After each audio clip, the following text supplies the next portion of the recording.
Welcome to the BiggerPockets Money Show, show number 11. It's time for a new American dream, one that doesn't involve working in a cubicle for 40 years, barely scraping by. Whether you're looking to get your financial house in order, invest the money you already have, or discover new paths for wealth creation, you're in the right place. This show is for anyone who has money or wants more. This is the BiggerPockets Money Podcast. How's it going, everybody? I'm Scott Trench here with my co-host, Miss Mindy Jensen. How you doing today, Mindy? Scott, I am having an awesome day. How are you doing today? I am doing fantastic. We just heard from one of the people I've been most excited to have on this podcast in Joel from Financial 180.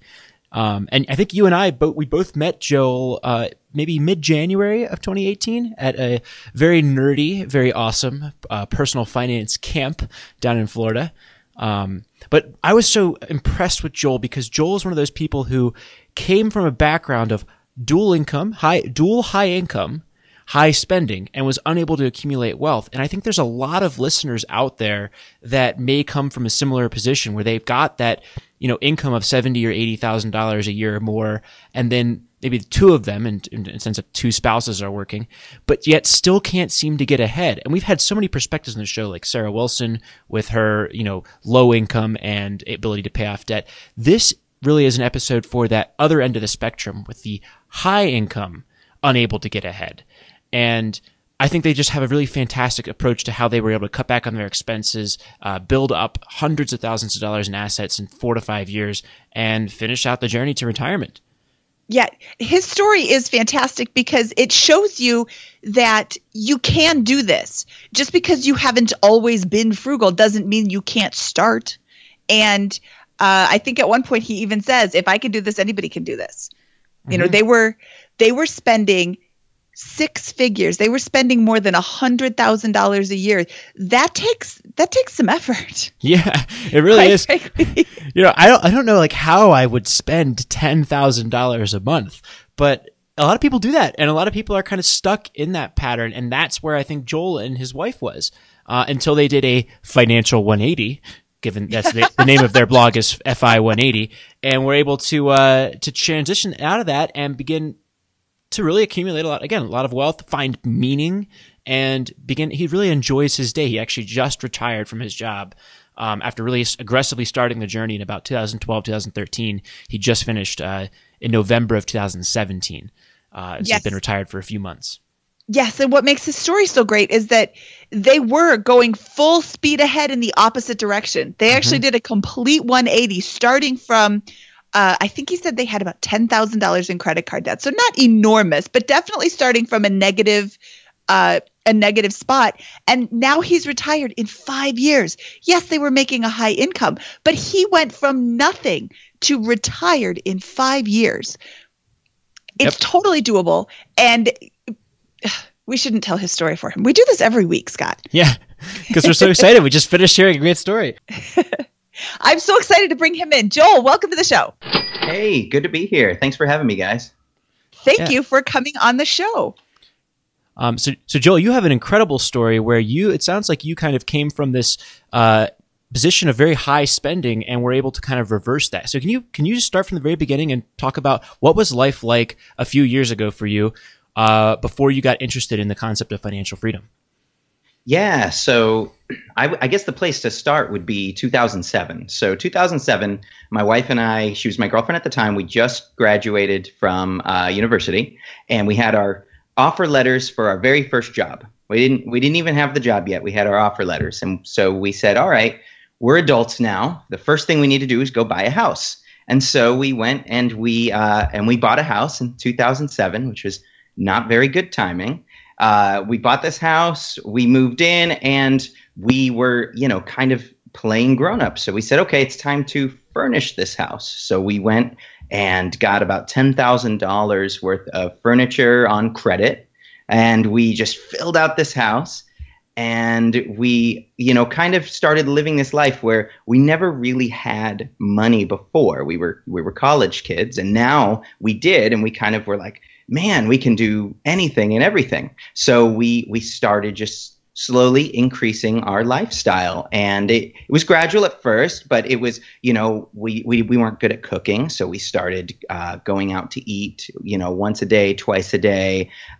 We started, paying for all kinds of services for things. So this would be like, food prep service, food delivery service. We'd have water service, alarm service, lawn service. It just started adding up and adding up. But I didn't think it was weird at the time, right? Because a lot of my coworkers did the same thing. And so it's just this gradual creeping up and up. And this continued over the years. And it got to a point where 2012, we actually spent in the six-figure range on stuff. So over $100,000 spent in 2012 on stuff, and that was a bad. That was like the pinnacle of our spending, where it just got a little bit out of control. What was 2012 the year that you got married by chance, or what year was that? So that was 2013. We got married. And that was a quite elaborate wedding. It was wonderful. And don't get me wrong, I don't regret any of it. It was a beautiful day. But we did things in such a way that were a bit extreme. So we got married at Disney World, which was awesome, but expensive. And we just, everything was always new, over the top, new house, new cars, expensive wedding, expensive honeymoon. We just had this thing where we were just spending money because we could. And I think a little of it was we want to get, what we thought was the most out of life.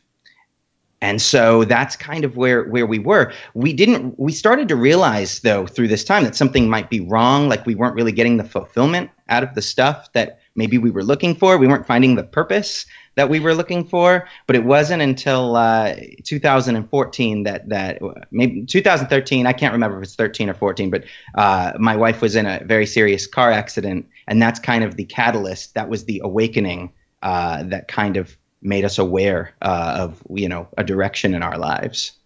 Okay, so you just went through like 20 things I want to talk about. Yeah. Congratulations on hitting a six-figure spend. Yay for you. Oh boy. Did you throw a big party? Woohoo! No. We didn't know at the time. We honestly didn't track our spending. We had no idea that's what – it was years later that I realized that that's what we had spent that year. And it was like the jaw dropping and hitting the floor. Yeah. Yeah, I think I might have hit that a couple of times, but that was while I was doing these like major flips, and you got to spend $100,000 at Home Depot. So what do you do for work? Because you're spending six figures. I'm assuming you're making more than six figures, or some sort of like, are you going into debt for this? So I can dive into that. My wife and I are software engineers, or at least that's what I did while I was employed. And we were not making West Coast style salaries. So we got our jobs right out of college. We were making about $50,000 each. And then that kind of climbed over the years towards right under the six-figure mark before I quit my job this past November, which I guess we'll get into soon. But that's kind of the spread. So we weren't necessarily going into a lot of debt. We were lucky about that. I think at our worst, we might have had maybe $10,000 of credit card debt. What we were just doing was just spending everything that came in. 2012, we actually did have a negative savings rate. So that was our worst year. Did you ever consciously think about saving money? Oh, we should put some money away for the future, or we should invest, or was it just all spend? Because I was a young adult 1,000 years ago, and I also had friends who were young adults who wanted to go out to dinner and go to the bars and just go hang out and go to concerts. And I was living in Chicago at the time. We have like 27 sports teams. So you want to go see the team play, and, it just adds up. But it's not like this conscious, how can I throw money out of my pockets fast enough? It's more like, I just want to do what everybody else is doing.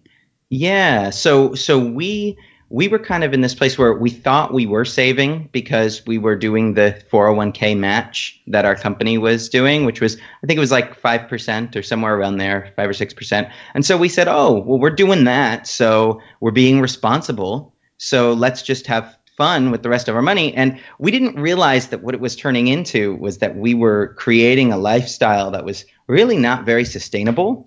And it was also something where a lot of our friends were latching on to us because of that lifestyle, which was a little unfortunate. So, for example, we would be the type to tell people, "Yeah, come on out downtown with us. We'll buy you a drink. We'll buy you a round, or we'll get the appetizers, or we'll get this and that."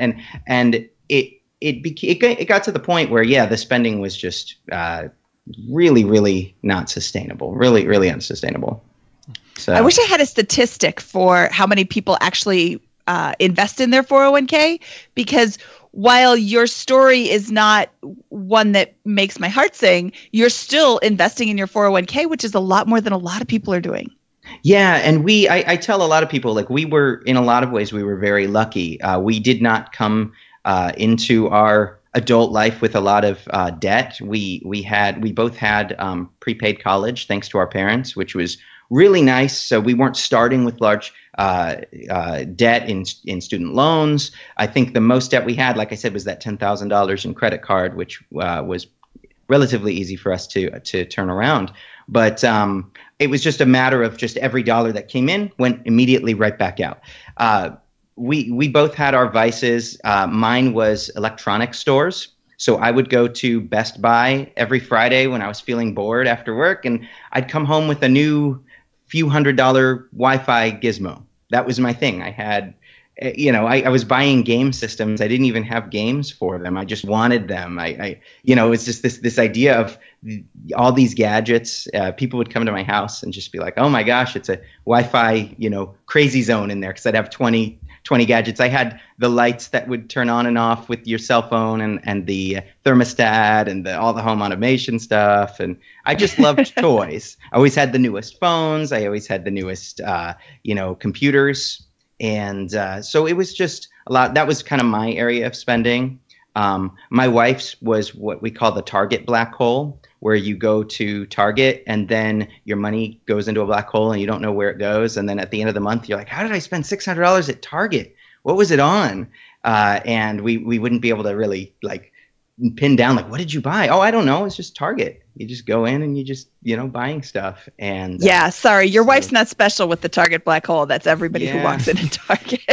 So I should qualify, though. She's not here to defend herself right now, but she was always the more moderate one through this financial 180. So back when I was super spendy, she was a little bit more well-grounded. She was a little bit more moderate. And even then, on the flip side, when I became extreme saver, pushing, an 85% savings rate, she was the one to pull me back and say, "This is getting a little extreme." So she's very even-keeled, which is a good thing to have in a relationship. Somebody who's on both sides able to kind of keep a more steady footing. So I'm just the crazy one. Going through all this with during this period where you're spending over six figures and spending everything that you have, how were you feeling? Were you living the high life that everyone imagines, or was there, were you fulfilled? What was? No, not at all. So actually, I didn't realize it at the time, but things were actually getting more stressful because of the life that we were, this unsustainable lifestyle that we had created. So we had a work schedule called a 980, where you get every other Friday off of work. And so we were traveling every other Friday, but a lot of the travel wasn't, international fun travel. These were weekend trips. And so we would travel to go see friends and family that didn't want to come visit us. And so there was one point where we flew to the West Coast to see a friend for a long weekend, flew back to the East Coast. And I remember getting out of the airport from a red eye and driving straight to work without going to sleep, and just immediately getting to work, no sleep, right off of a plane, and just thinking to myself, this is crazy. What am I doing? So there was this kind of sense of, we were trying to find fulfillment. We thought that buying all these things and and having all these toys, going out to any restaurant we wanted all the time, being able to see any friend or family, instantly, just drop of a hat and go visit them. We thought that this was going to bring happiness, but it really wasn't. And we were kind of at this point in our lives. This was when I was getting close to 30 years old, and I was not really fulfilled. I was stressed out at work, and not really finding a meaning, a purpose to it all. It was kind of just like you do this grind, you work hard, and then you get out and you have a few hours on the weekends to maybe play with the toys that you bought. And that was like, or the extent of it. And so it was almost like it was not fulfilling in any way, but we needed a push to kind of wake us up. And that didn't happen until my wife's car accident. So can you tell us about that car accident and what that push, what happened? What happened with your mindsets, and what actions did you take in the aftermath of it? Yeah. So a few months after we got married, it was around the same time that a friend actually pointed us to the Mr. Money Mustache blog. So I had been introduced to Pete's blog before the car accident happened, but it didn't really catch with me. I kind of read the blog and I was like, this is interesting, but it just kind of was like, that's cool, bookmark, maybe I'll read that later. But so then a few months later, my wife gets in this horrible car accident down in South Florida. She was visiting some family, and a sheriff's officer ran a red light at full speed and did not have his sirens on, and just completely T-boned her. And she was knocked out. The car was totaled. She luckily didn't have very serious injuries, just a few months of physical therapy, but she was okay. It wasn't anything too serious, but it just got to this point though where we started thinking to ourselves, like, it was such an awakening, that moment where we were talking to each other the Monday after the accident, and she's like, I need to go back to work, but I'm not ready to go back to work. Like, I'm not mentally in that place, and we started talking like, man, work stinks, like we just started talking like you kind of have this realization, wow, we are kind of slaves, to the paycheck and slaves to the work schedule. And so we, during her few days off that we had, I took some time off with her and we started reading that Mr. Money Mustache like together. And that's when we kind of realized like, wow, we could totally change the way that we're living our lives. And so that was kind of the awakening. There's a book Dominic Cortuccio wrote. I forget the title right now. I think it's Living an Intentional Life, or How to Live an Intentional Life. Design Your Life, I think is what it's called. And he talks about this concept of an awakening that is intentional and unintentional. And so for us, this was an unintentional awakening. It just happened. It happened at a good time for us, before we had dug ourselves in too deep, and it just completely changed the way we thought about money. And so we knew within a week of that accident that we needed to change things. And so the insurance company gave us a $10,000 check, which was the depreciated value of her car, which was, her car was more than twice that when she bought it new just a few years earlier. But we decided, instead of buying a second car, that we were going to try to be a one-car household and put that money into Vanguard and kind of use that as the catalyst, the $10,000 that's just enough to get in their Admiral share, VTSAX. And so we used that as like the catalyst to push us forward on what was a new lifestyle for us. That investment doesn't seem to have worked out, huh? Worked well. I tell you, it's I'm super happy we made the change that we did, and it wasn't an easy 180. And as we'll probably discuss, like it's slow and steady and gradual, but your happiness grows as your savings grow in the bank. It's really kind of crazy how that works. So, what was your first step? You and your wife just we're going to be financially independent. So you got the check from the $10,000 check from the insurance company. What did you do after you deposited that in the VTSX's, the index fund from Vanguard, correct? The total US, yep. It's for people who don't know. So what did you do after that? So now you're a single car family. Mm-hmm. So at the time we still had a horrible commute. Right. So our house was probably a 40-minute drive from work. So every morning we would read a Mr. Money Mustache article together out loud in the car on the drive to work. And we would talk about it, and we would say, is this something, we could improve in our lives? Is there an improvement that we could make? And we kind of eventually turned this into a game where every single month we would aim for at least one improvement in our expenses. And actually, at first, it was a little faster than that. At first, it was like one a week because we had so much room for improvement that there was a lot of low-hanging fruit. But eventually we got to a point, and I have a cool blog post that goes into this in detail, where each month we'd pick one thing, and we would just kind of figure out how can we improve our expenses? What can we get rid of in our spending? What's something that we could cancel or something that we could reduce? And so the first few were easy, right? So I had the fastest internet possible. I had like 500 megabits a second back when, this was 5 years ago. There's no need for this. So I lowered it each month. I would lower it one extra notch just to see if I noticed a difference.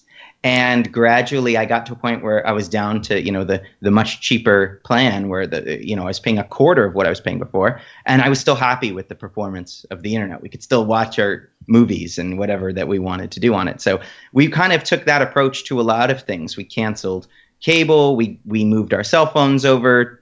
We eventually got off of our data addiction where we were, using a ton of cell phone data every month. And the biggest one, the one that took us the longest, was learning how to cook. So we actually had to get good at cooking food that we would enjoy.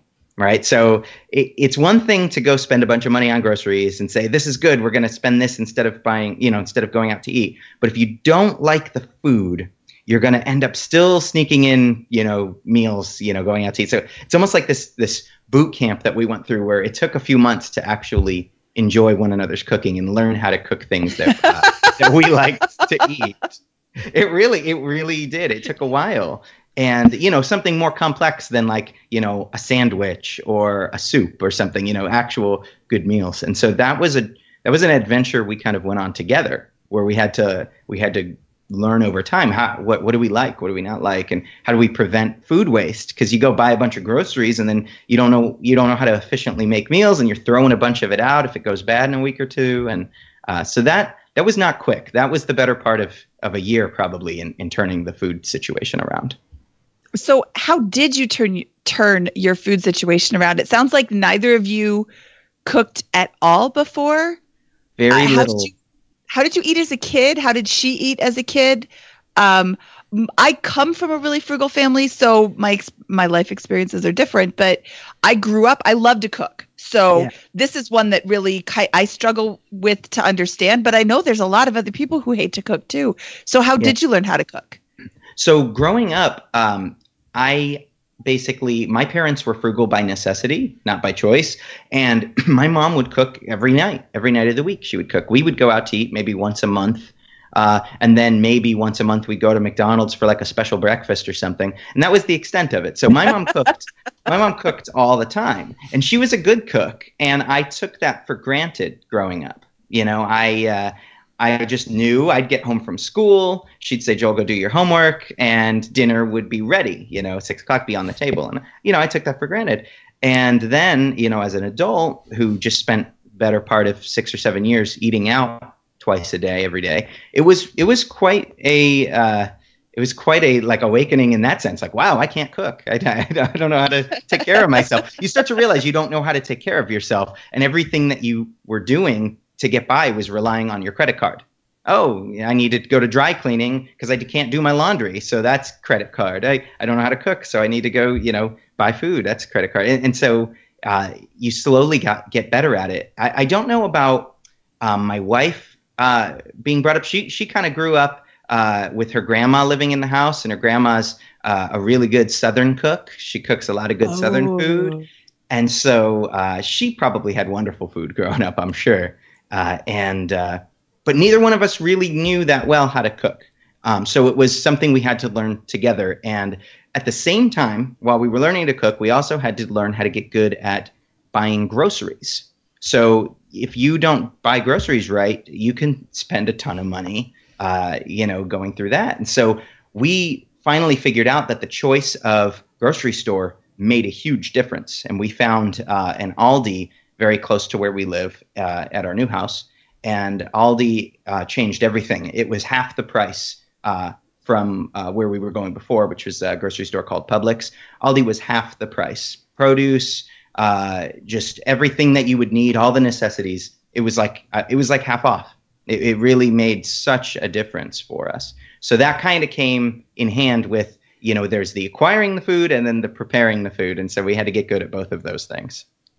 So how far did you go? How low were you able to get your spending after doing this? Yeah. So over the years, this didn't happen overnight. I think the year after the car accident, our spending dropped to maybe 65 or 70,000 from the six-figure mark. The year after that, it dropped, I want to say, to the mid to upper 40s. And then the year after that, we hit the 30s in our annual spend, and we've been in the 30s ever since. Our most aggressive, at one point, we had an 85% savings rate. That was our most aggressive. And it was a little too extreme, which my wife kind of had to pull me back from the edge because I was going crazy. I was like, okay, new rule. We're not going to go out using the car at all on weekends. Weekends are car free. And that sounds good if you live in a city, but we were, our house was 6 miles away from anything that you could walk to. So that was basically just saying weekends you're going to be a recluse. And that didn't work well. It wasn't a good strategy. And so I also at one point canceled the Netflix, which she was very unhappy about. So I knew okay, that wasn't one that we can do. There was a few things where I got in a lot of trouble for that one. There were a few things where we had to just try and see. So I think it's a good exercise to kind of push yourself too far frugal and then back it off a little bit to kind of learn where your line is, because it's different for everybody. So we did that with the gym. We canceled our gym memberships, and I'm still okay with that. I have a really cool home gym that I've set up here and I enjoy it. But my wife really missed the fitness classes and kind of the group atmosphere and the motivation she would get from being around other people at the gym. And so we added that spending back in maybe a year later once she realized that was something that was really important. So once we backed away from that 85%, I think we got to a point where between 70 and 75 was comfortable for us. That's interesting. That's last week we had Liz from Frugal Woods on, and she said the same thing. Once they discovered this amazing concept of financial independence, they cut out everything. They went bare bones and nothing. And then she's like, yeah, you know what? I need some things back in. I need my seltzer water. I need my yoga classes. But she also turned it into a game. And I'm hearing this a lot with all of these stories that I hear, is that we made it a game. We got the low hanging fruit. We made it, there's a lot of really easy changes when you're coming from a position of more spendy. That are easy to make, that don't hurt so much. You think, oh, I need everything, but then you discover I don't need everything. And she said, I'm going to make it a game. How can I get yoga so cheap? How can I get yoga free? Yeah. Oh, I'll just volunteer at the front desk. Have you guys done anything where you alter how you pay for things or how you acquire those things, like trade or anything like that? Yeah. So we've been getting better at thrift shops. That was something that took us a while to discover. You don't need to buy brand new clothes. And we're still, just underpants. Getting into that. Yeah. Yep. Underpants are good to get at retail. But we started getting into that. And then a lot of it was just, figuring out how to wait instead of that impulse of I need to buy this right now. So Liz talked about her 72-hour rule, where she makes a list, she writes it down, she waits to see. So I find that waiting can give you the time to see, well, one, do you really want it? But then two, is there a better way to get it? Can you get it from a friend? And so recently I wanted to get a new computer monitor for my office, and you can go to Best Buy and get one that's pretty decent for $250, which doesn't seem like that much. But I said to myself, I've got this cool thread on WhatsApp with 10 of my friends that are local in town, and so I just shouted out on that. I said, hey, does anybody actually have a monitor lying around their house that they're not using, that maybe they want to get rid of or sell to me? And sure enough, my buddy had a really nice one, 1080p, super nice monitor, and I was like, well, what do you want for it? And he's like, I don't know.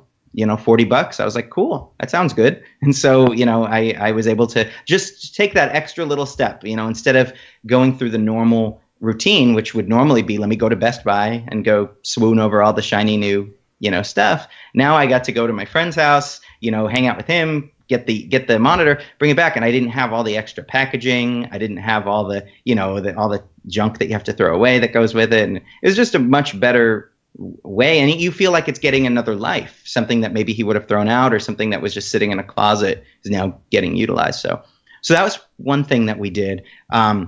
We got creative, though. I mean, at one point, like you said, it is easy at the beginning when everything's low-hanging fruit. But then when you get to the point where you've kind of optimized a lot, you start looking for little improvements. So at one point, we got the low-flow shower heads and installed those. And that's, a savings of maybe, $3 or $4 a month.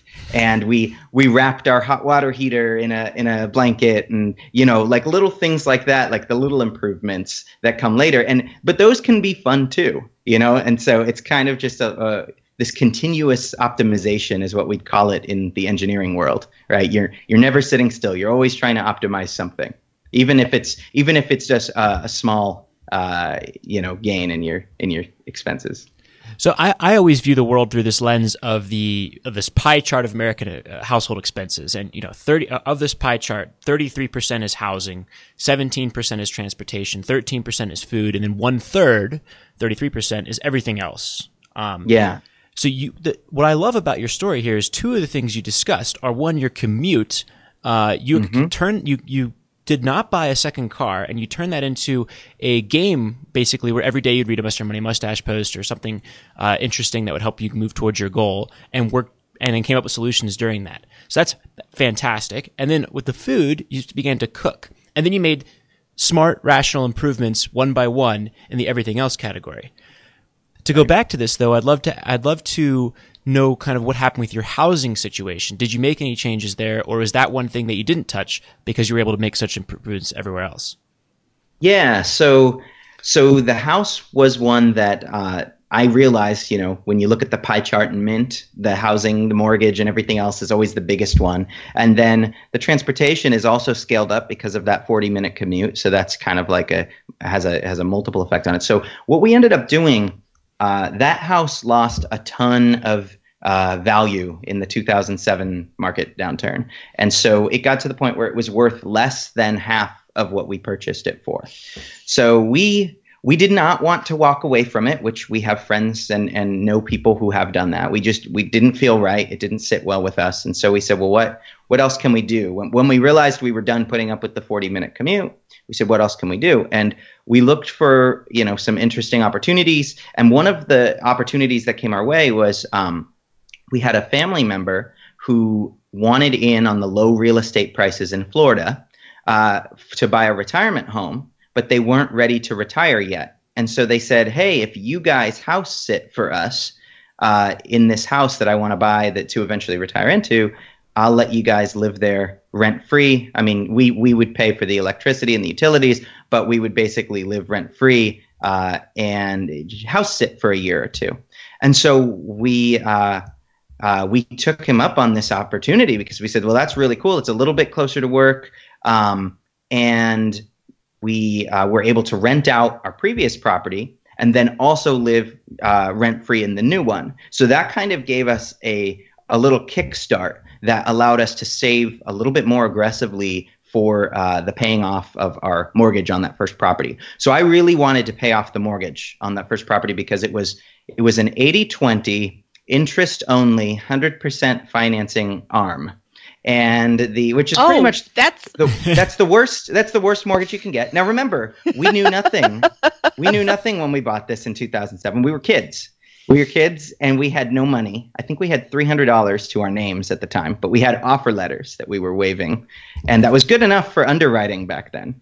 So we walked away from the closing of that house with an $8,000 incentive check from the builder, right? Because the builder was like, hey, we want you to have this house. So we walked away, no money down, no money in the bank, $8,000 in hand and a set of keys.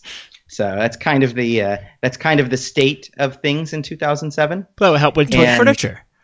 Yeah, so that did help. Put that on a credit card. That helped with the furniture. It did. Actually, no, I think we had borrowed some money from somebody else. That money was gone very quick. And so, we didn't know. So that mortgage was anymore. Yes. Yeah. That was a really bad mortgage. That mortgage was bad. Yes. 5 years of interest only. So no principal payments were going to that mortgage at all. So I knew I wanted to get rid of it. The interest rates were insane too, because the 20% portion I think was 11% interest rate, and the 80% mortgage I want to say was like 7%, around 7% interest rate. And I just knew I wanted to get rid of this, right? And especially because at the time after the crash, interest rates were super low, and it was like we were trapped. And so what we did was, when we moved into this family member's house, we rented out a previous one, and it was a horrible rental too. So forget the 1% rule. This thing was not cash flowing even when the mortgage was like paid off pretty much. Like it was a horrible. It had a high HOA. It had a low rent. So I think we had a mortgage on it of $1,650 a month, and we were renting it for $850 a month. So it was just a horrible rental. Well, but it at least helped. If you weren't renting it out at all, you would be responsible for the entire $1,650. And somebody 7 years removed from that situation might be like, well, that's terrible. Why would you do that? But when you were in 2007, 8, 9, it was really difficult. I mean, Florida took a huge hit. Yeah, no, it was valued at I think about I want to say we bought it for a little under 200, and at the bottom of the market it was valued at 70. So to give you an idea of how far that fell. No, but this is a really key concept. So you hadn't mentioned this before, so I wasn't sure if this was a big part of your strategy, but this is actually a major financial decision for you, because you said $850 a month was what you're getting for rent, right? So regardless of what you otherwise owe, you're able to now live for free, and you're getting an extra $850 per month. That's the equivalent of a $150,000 investment in terms of cash flow that you're able to generate and save on that, because it's all before tax or after tax. I'm sorry. It's just money that you're not spending. Right. And that did help us. It helped us quite a bit. And what it did was, we were basically trying to throw everything we could at that mortgage to get rid of that mortgage. And what it did was, it allowed us to pay off that mortgage in under 3 years, which was really cool. It was something that, looking back, we realized we stayed in that house a little too long, because what should have happened is, when this particular family member, who I shall not name to keep the innocent, when they moved in with us, we should have moved out immediately. But what happened was, I kind of got greedy, and I said, this is a great thing. Let's see how long I can keep it going. And so this person moved in with us. They had a full house of furniture, and we should have moved out, when they moved in, but we didn't. We tried to keep it going for another 2 years, and we kind of lost our sanity a bit, and potentially, hurt the relationship with this family member, just because, certain people have different lifestyles. This person was a retired person who had a very different lifestyle than ours at the time. And so we should have, looking back in hindsight, we should have left a little sooner. But we did. We got that mortgage paid off, and we very, very quickly found a new house much closer to work, which we live in now. And we were able to actually we moved in with a mortgage here on this new house in 2016. And then just last year, 2017, we finally sold that rental property and used it to pay off the mortgage here on this house that we're in now. So we're now actually, we've been for maybe 6 or 7 months now, completely debt-free, including mortgage, which was kind of a huge step for us. And it felt really good to get to that point. Nice. So let's go back to that rental just for a minute. You bought it for $240. At the bottom, it was worth $70. We got it for maybe $200, a little under $200. It wasn't $240. Oh, okay. I'm sorry. I misunderstood. So a little under $200. It was worth $70. What did you sell it for? What did you say, 2 years ago? Yeah, we sold it 2007. Summer of 2007. We did not get back what we bought it for. We ended up selling for about $140, $145, but it was good enough for us. We actually had, one of the things that led us to sell was we had a tenant from hell, is what I call it. And it was a really bad rental experience that happened just in the year before that. And we kind of knew we needed a break from real estate. And the fact that it went up to 140 took us to it doubled from its low. And we said, all right, I'm okay. It just also happened to be just enough to pay off the mortgage on the house that we're in. And so it was a psychological thing. We're like, all right, let's do this. Let's just clear it out, zero out the debt, and see what it's like to just be completely debt free for a little while. And so we did that, and it was really nice because then we could take this cash flow that previously went to mortgages and invest all of that every month, which was really nice. So we had our snowball grew by another mortgage in size, our savings snowball. So that was kind of cool. But the wife is getting the itch again. She spends a lot of time on Zillow and on Trulia and BiggerPockets. Yes, and BiggerPockets as well. But from a mapping perspective, just looking at the area, looking at what's nearby, what are the pricing norms? Are there any good deals left that haven't been scooped up? And so she's getting the real estate itch again. I'm more of the passive guy. I really like the fact that Vanguard is never late on my dividend payments.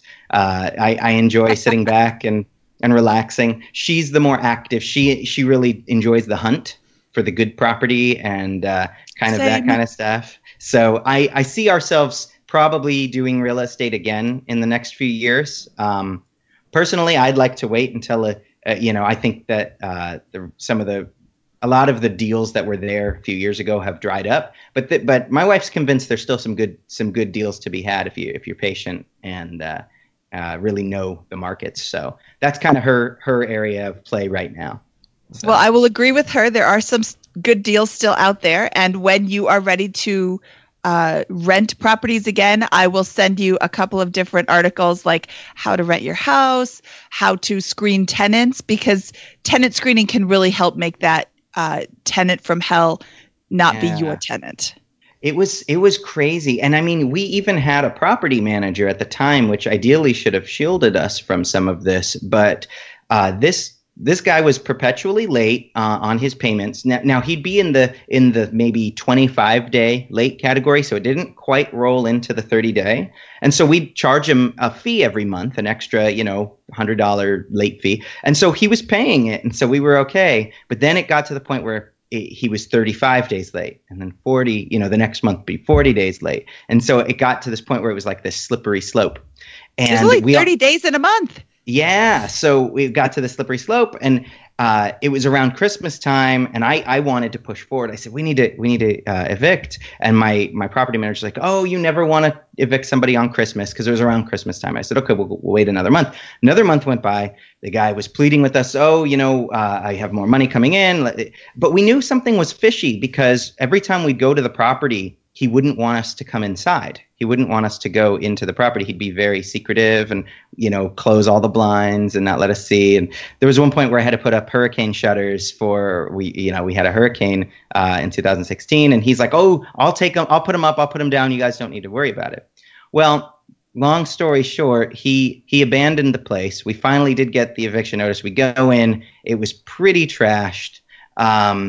It required a lot of cleanup. There was really gross stuff everywhere. He stole a lot of the interior doors. He stole the air registers, the smoke detectors. It was very bizarre. I really have to this day not experienced anything like this, but it was a very long process too. The whole thing from the time that he started, begging and pleading to the time that we got him out was maybe 4 or 5 months, and then while the property was vacant, and then it took us another 2 to 3 months to sell it after that. So it was the better part of a year, the whole process, and we were just tired and ready to take a break, especially from that property, which had a high HOA that was unsustainable. It was far, it took us 45 minutes to get to it if we had to do anything to improve it. So I think the break was warranted. I think we learned a lot from that property. It was definitely a good learning experience, but it also was something that really taught us to be careful with what you spend your money on. If we had rented for a year, which is, I'll give my wife the credit, she kind of said out of college, we should rent for a year and learn the area because this is a new city. And I was like, no, we need to buy a house. If we'd rented for a year, we would have bought, we would have missed the downturn and bought in at the bottom. So it would have been night and day. But, it was a great learning experience. We still were able to turn things around. So I look at it as, hindsight is 2020, and how can I use what I've learned going forward to my advantage. So yeah, that's a good one. Yeah. You don't hear enough of these failure stories or horror stories from real estate. I've got a lot of them. So, yeah. I've got a lot of them, actually. That's one of the things my blog is around, is about telling people all the ways that we've screwed up. High spending, bad property choices, fancy, new cars. We've made a lot of mistakes, but we tend to learn from them, which is cool as we go. So, well, so transitioning a little bit here, before we transition kind of to your leaving the job, the workforce, can you talk a little bit about, do you have any other investment strategies besides your, paying off your mortgage and building up Vanguard index funds, or is that pretty much the bulk of your investment portfolio? That is right now the bulk of it. We really are big into tax sheltered accounts. So 401k, IRAs, HSAs are great. We max those out every year. So we're really big on maxing all that out. And then currently the overflow goes into the Vanguard, just a normal taxable brokerage. But that's the bulk. Now that we've divested from that rental property, we sold that rental property. So it's really just our investment portfolios and our paid off house that we have. And that's basically our strategy right now, is just having enough saved up to live passively. That's the gist of it. Also, and then one more question before we get to the transition out of work. Why? Yeah. You don't mention very much about your career during this time period. Did you feel like you were fairly optimized on the income front, or were you just not really interested in finding ways to earn more versus spend less? Yeah, that's a great question, because the math does work both ways, right? It's the same. If you can double your income, it's the same effect as cutting your expenses. You really can save a lot either way. The nice thing about focusing on the expenses, one is you kind of get that triple value, where every dollar that you reduce on the expenses also reduces what your expenses are going to be in FI, right? Because the main assumption is your spending is the same once you hit FI. And so that can help you lower your lifestyle a little bit so that you can maybe reach FI even sooner. But the other reason is, I think you kind of hinted at it, we had pretty decent salaries. There was less room to optimize on the income front than there was on the expenses front. We had so much room for improvement on the expenses side. So we just didn't focus as much on the income. It's not to say we weren't gradually increasing. I did switch jobs in my search for purpose. I thought maybe switching to a different company would bring me some more happiness in my life. And, it was short term. It did for a few months. But it also brought with it a nice 15% salary bump, which was nice. So I do tell people, because a lot of people tend to stay with their same company for a lot of years in the engineering career. And so if you can jump around every 3 or 4 years, it is good for your salary to do so. But we were at that point where if we wanted another big bump in the income side, we would have to probably move somewhere where to a city where maybe the incomes were a little higher, or take on some additional part-time work or side hustle. And that was kind of the problem, is our jobs, as we increased, and in engineering they have levels, and so as you go up each level in engineering, you get more responsibility, which essentially equates to longer working hours. And so our work-life balance, as we advanced in these companies, got worse and worse and worse. And you can see this. You can see this in ourselves. Our health was taking a sacrifice. We weren't focusing as much time on health and fitness, and we didn't have as much time and as much free time to kind of enjoy each other. And so your stress levels go up, your health level goes down. And so it's kind of like, if I were to try to chase the income side even more, it would have eaten into the little time that I already had. So I kind of was like, all right, I see a light at the end of the tunnel with the current plan of reducing expenses and assuming the regular cost of living adjustments on the income side. Let's just get there. Let's just pedal to the metal and see if we can get there without burning out. And it was close. It was to the point where I was super stressed when I finally did pull away from the full-time job. Did your job know about your blog? No. Did they know about your FI plans? No. So that was an interesting thing. Towards the last year while I was there, I knew that I wanted to quit, but I didn't exactly know when. I didn't know when I was going to, because there's kind of this thing where you could always stay a little longer. Right. So it was like, well, if I stay until September, I'm going to get my 401k vesting, which is worth like another, $15,000. So I want to do that. And it's like, well, if I stay till October, I'll get my annual bonus. So that's good. That's another 5,000. It's like, well, if I stay till November, I get, and suddenly you're like, oh, well, if I stay till January, I could max out front load my IRAs for the next year. And so there's just this never ending. And that's what I kind of learned, is that it just didn't end. And so I knew I needed to leave, but I didn't know when I was going to.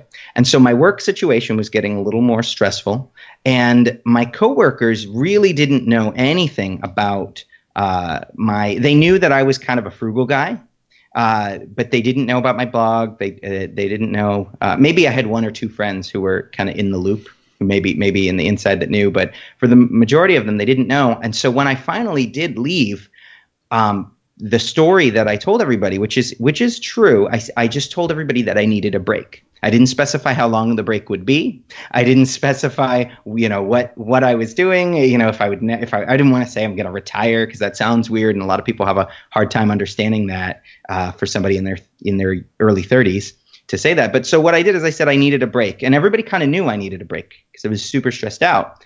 And that was the story that I went with. And the response that I got from almost everybody was, man, I wish I could take a break.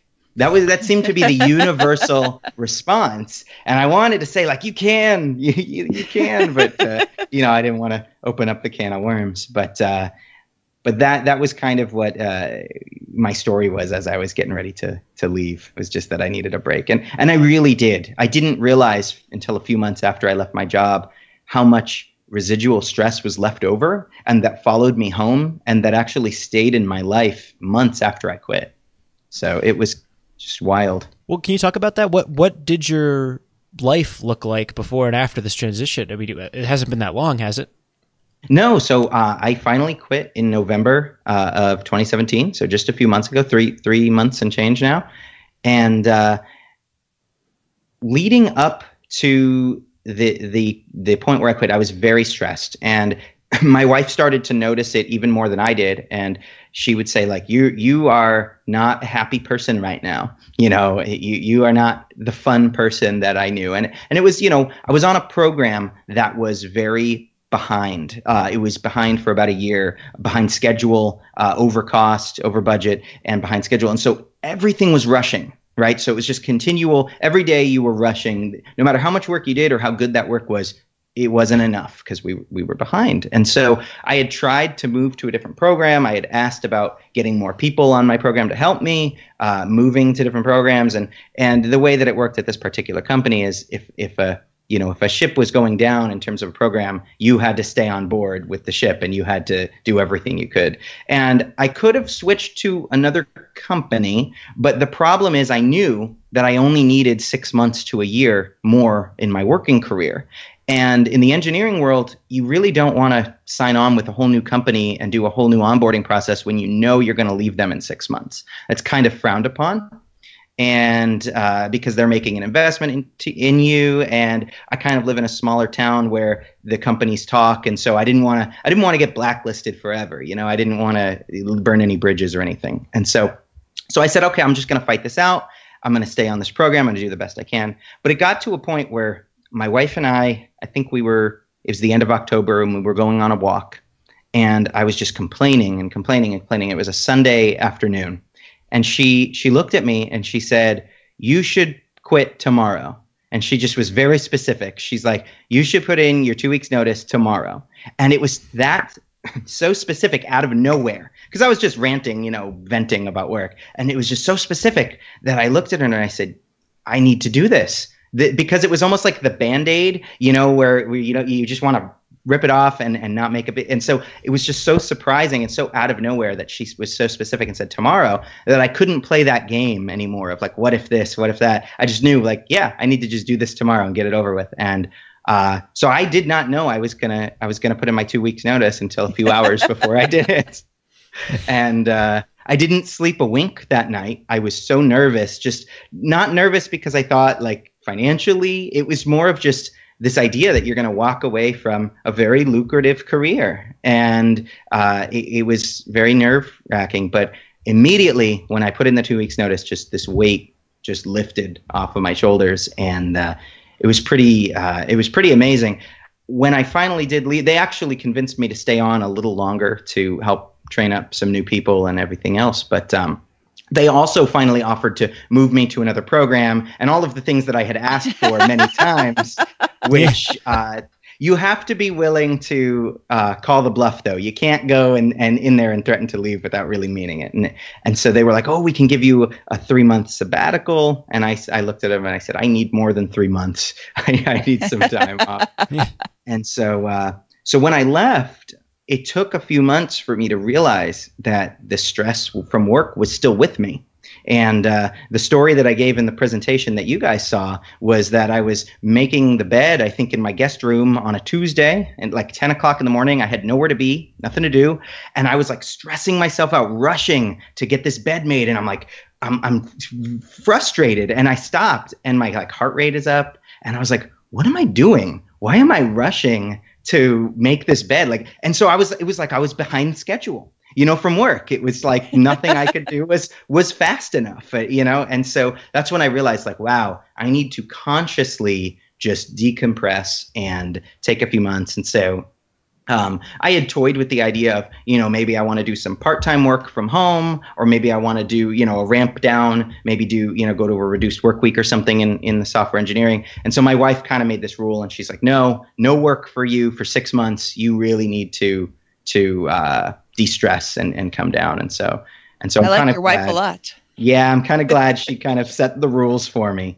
And she's been hinting now, like, oh, maybe you want to do something to make a little income on the side and this and that. And so my goal is to kind of do fun stuff that I enjoy, and maybe make it profitable, do something that I enjoy. And it's not necessarily because I need the money. I think it's more of in the sense of I just like to feel like I'm doing something fun, something that brings enjoyment. My wife and I also tend to disagree on exactly what our FI number is. So my number that I'm basing our FI off of is a little bit under $30,000 a year, and hers is a little closer to 35. And so we disagree because I say, look, we've been spending 30 these past few years. We're clearly at 30. And she's like, no, I want to be closer to 40 because I want to have this ability to do more, have a more lavish lifestyle and go out to eat when I want to and this and that. And I said, well, you already do those things. And so we kind of go back and forth. So she enjoys her job though right now. And so she's kind of working that extra year or two. She wants to build the extra cushion on the income side. And so I said to her, yeah, I mean, if you're enjoying what you do and you like it, then I mean, that's the ultimate goal, right? To find something that you love and at the same time you get paid for it. That's pretty great. But I'm also trying to convince her to, like, if not quit, then at least reduce her work week and like have more time at home, because I want to have more fun, like with her, like go do, more things, with her, which is, part of the fun. So I'm slowly trying to convince her. Sure. Well, so I have a question. You were a software engineer. Are you Ruby on Rails by any chance? Because we need a Ruby on Rails programmer. Man, I've done a little bit with Ruby. So much fun. I've done a little bit with Ruby. It was not my focus. I was a Java, C++ guy, but okay. It's not something that I couldn't learn pretty easily. I've used it, but it was more like collegiate level, so like college projects and stuff like that. But yeah, I could totally be interested in hearing more about this opportunity. Well, we are real estate focused. You'd have to start loving real estate again. Yeah. I don't. Well, great. There you go. We got you a new job. That's awesome. Well, should we move on to our famous four here? Yeah. The new famous four. The new famous awesome. four. The BiggerPockets Money Show famous four. Yes. Okay, Scott, I have to start this because you want to do number 4. Yes. So, Joel, what is your favorite finance book? So This book was maybe more than just finance. It covered finance a little bit, but for me, the book that changed everything was Your Money or Your Life, Joe Dominguez and Vicki Robin. And the financial specific side of it maybe is a little out of date today, although I hear they are going to be releasing a new version of this book that's updated. But the version that I read was talking about like, putting all your money in bonds at, 10%. And I was like, man, that sounds great if I could do that now. Sounded solid. 10% bonds. It sounds wonderful. But I think overall, the message of that book of equating your money and your hours in your life to like life energy, this kind of idea that you could either be doing your life here, putting your energy in here, or putting it into something that actually is meaningful to you. And that really opened my eyes quite a bit. And it did have the whole concept right. Of the big picture concept of you can get to a point where you find what enough is. And I think that's the key to a lot of the financial independence discussions is what is your enough? And it's different for everybody, for every family, where that enough line is. But that's the key of finding it, because you can go way past that enough line, which is what we did, and still not necessarily be happy because your life energy is being used on stuff you don't want to use it on. So yep. that book was very meaningful to the wife and I. That's a great book. Well, going right along with that, I mean, you mentioned so many mistakes that you've made with money over the past couple of years, but what do you think was the single biggest one of those mistakes that you made? So it would have to be the house that we bought in 2007, the townhome. And I have a blog post about it where I actually run the numbers and see what this, I call it adventures in real estate. And so the adventure ended up costing us, we lost about $150,000 on that adventure. Wow. Even with the rental income recouping and even with the sale of the property and everything else, that includes total cost and interest, everything else. It was a $150,000 lesson. Does that include the $8,000 you walked away with at closing? Yes, actually, I had to think about it for a minute. I have all the line items on the blog post that shows like everything, and yes, it does. So awesome. It was a very expensive. Yeah, we'll have to link to that post in the show notes here. Yes. But as a real estate enthusiast, I would like to point out that this was at least in large part due to the timing. We did, we had perfectly wrong timing. I mean, nobody. Yeah, this should be textbook case, right? Because you can't make it any worse if you try to. And nobody in 2007 was like, I know next year's going to suck, so I'm going to buy a ton of real estate right now. Like, it just kept going up. And before that, real estate didn't go down. Yeah, that was the popular opinion, is that it's going to keep going, which, I should have researched, but yeah. Well, but if you would have researched it, you would have seen that, yes, there's pockets of the country where real estate goes down. But for the most part, real estate does go up and always goes up. And at worst, it flattens off. So to have, to do all this research, you would have bought the house anyway. Yeah, no, it was wild. It was a roller coaster. But in spite of that, you are sitting here 10 years later, retired. Yes. Yes, that's taking true. A break, whatever you want to call it. You're here. You made it in spite of that. That is phenomenal, and it should be a bit of hope and inspiration for people that are trying to repeat that. Even in the worst possible start, you can do this. Yeah, and a lot of people say, well, do you think it was? And I get this a lot. Do you think it was the fact that you both were engineers that allowed you to accomplish this? And I said, well, no, my household income never went above maybe $180,000 total. That was with the rental income coming in. And so if somebody were to do it at half the speed, if somebody were to do this with just one person working, they could potentially do the same thing maybe in the 8 to 10 year time frame instead of the 5 year time frame. But it's still doable, even with these mistakes. It really is.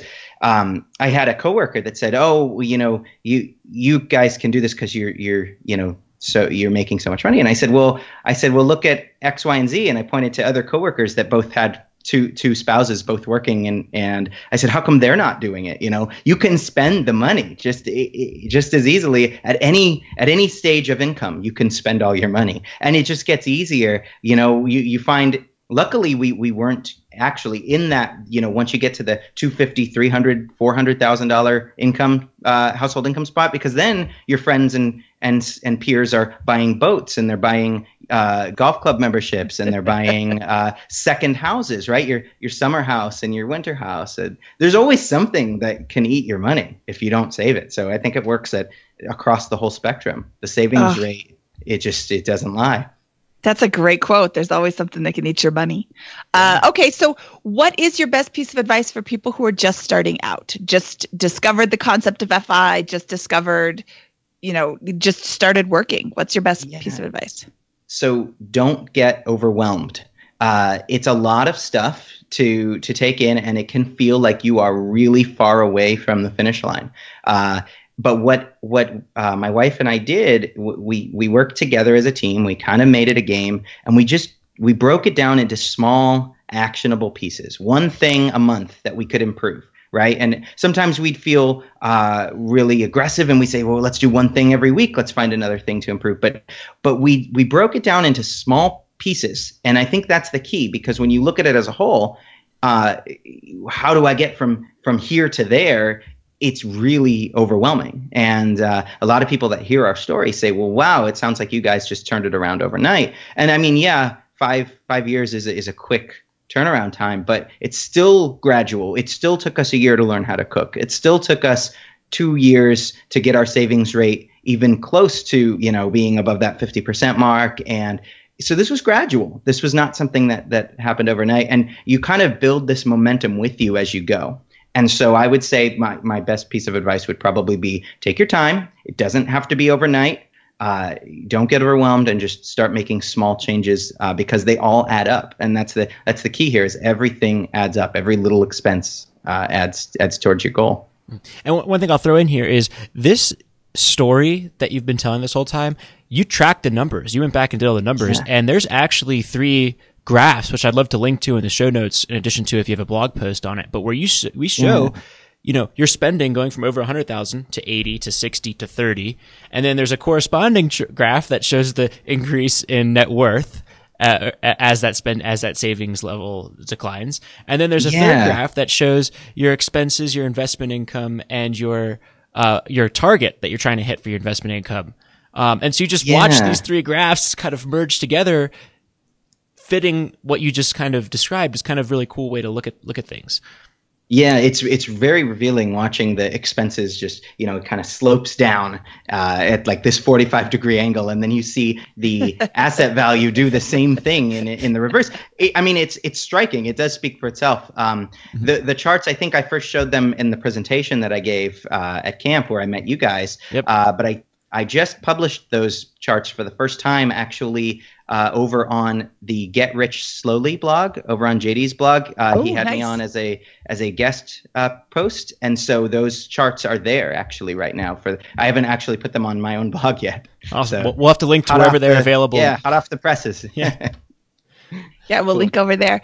Right. One of the things, before Scott gets to his next question, we met Joel at Camp FI, and he gave this amazing presentation, and he had this line that really stuck out.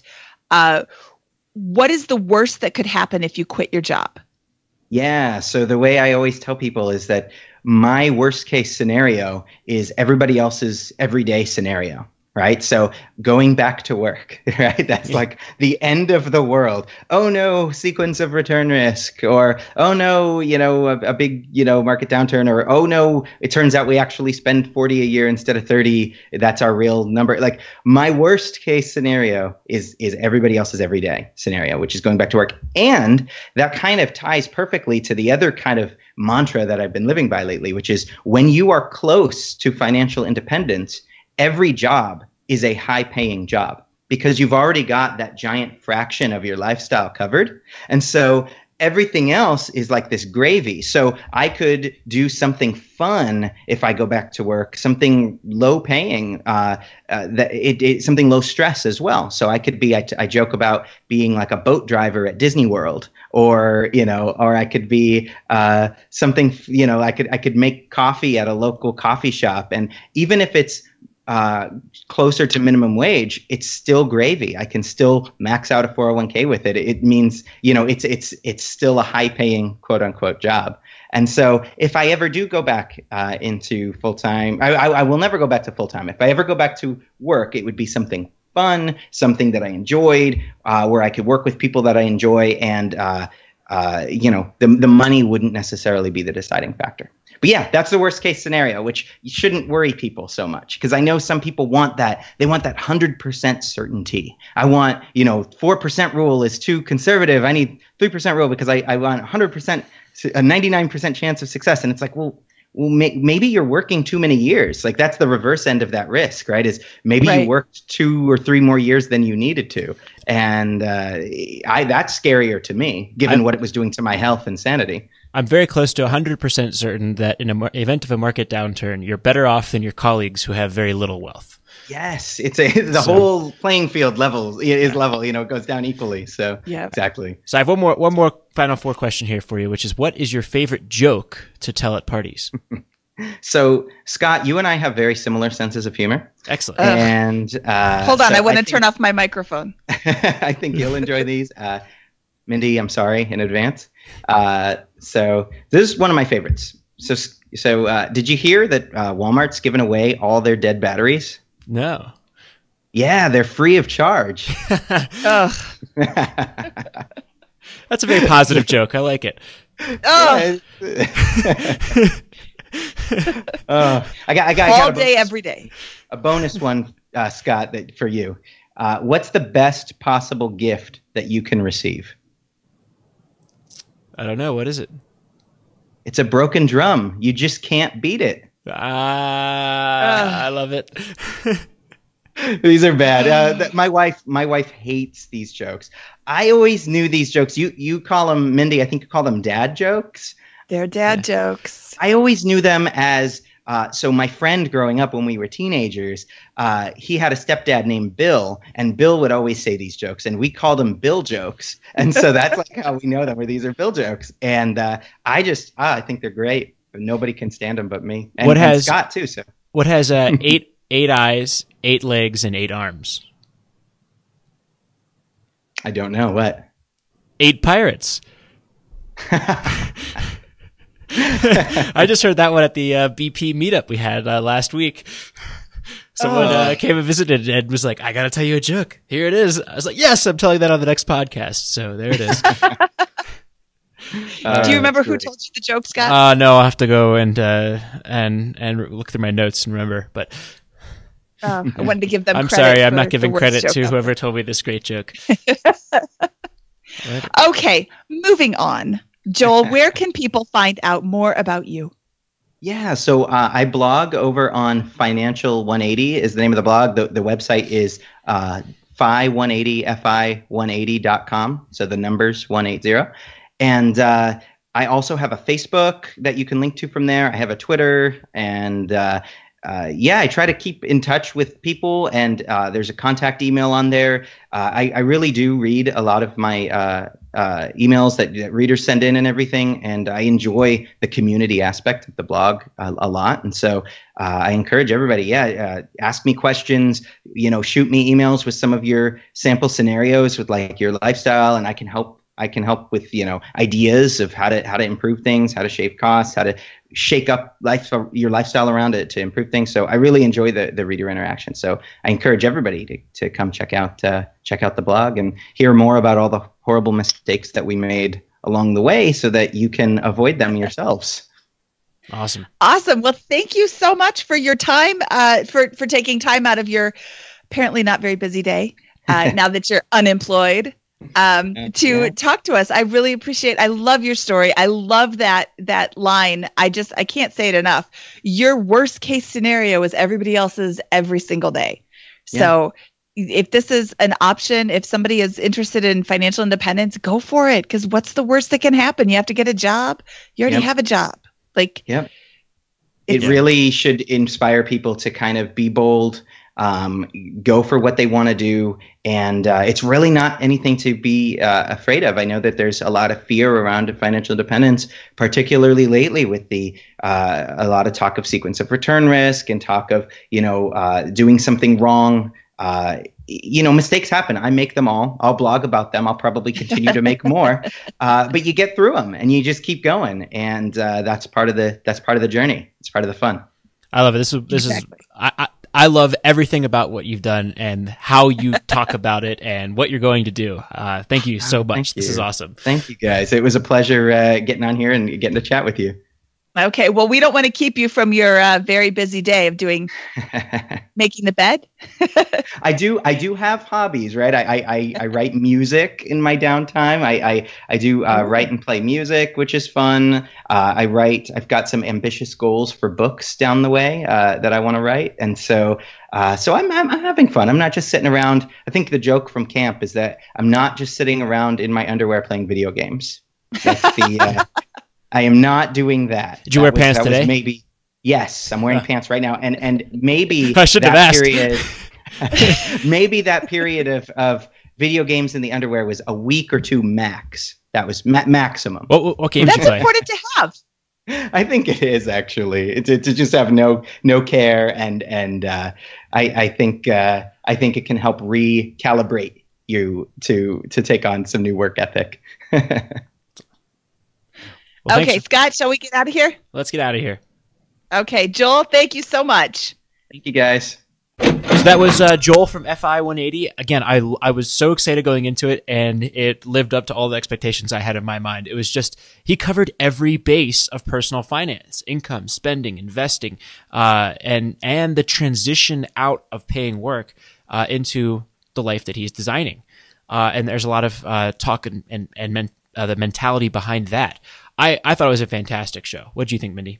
I loved that show. I love Joel's statement. I know I keep saying this over and over, but I love that. What's the worst thing that could happen? You have to go back to work. Your worst case scenario is everybody else's everyday life. Mm-hmm. So, yeah, if you're thinking about joining the FI community, if you're thinking about going down this path, start today. Start tomorrow. Start today. Don't start tomorrow. Start today. Mm-hmm. Yeah, and if you listeners are interested in any of the references that we cited, please be sure to check out the show notes. You can find them on BiggerPockets.com and search for this the BiggerPockets Money Show, show number 11. So the quick link is BiggerPockets.com/moneyshow11. That's what I was looking for. Yes, thank you, Mindy.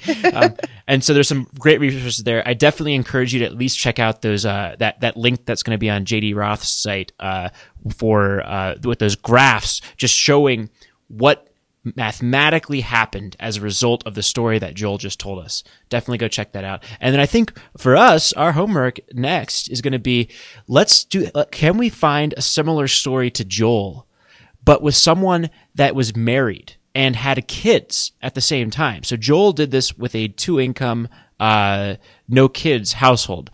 Can we find someone that's done had a similar approach and similar successes, maybe a similar turnaround, that has already had the kids? That would be an awesome guest. So if you know anybody like that, please invite them to apply to be a guest on the show. We'd love to hear from them. Yes. And if you have questions about this particular episode or any other episodes, you can go into the forums. There is a special BiggerPockets Money podcast forum where you can discuss each individual episode. So we'd love it if you could check us out over there too. BiggerPockets.com/forums. Awesome. And then we are still a new show, so we would really, really appreciate any ratings or reviews on iTunes or anywhere else that you are listening to this podcast. Those mean a lot, and we really do read them all. So we appreciate every single review. Yes. Thank you. Scott, shall we head out of here so we can not play video games? Let's head out of here. This is a long show. So I thought it was a great one, though. Yeah, it was a long show, and thank you for sticking with us. So from episode 11 of the BiggerPockets Money Show, this is Mindy Jensen, over and out.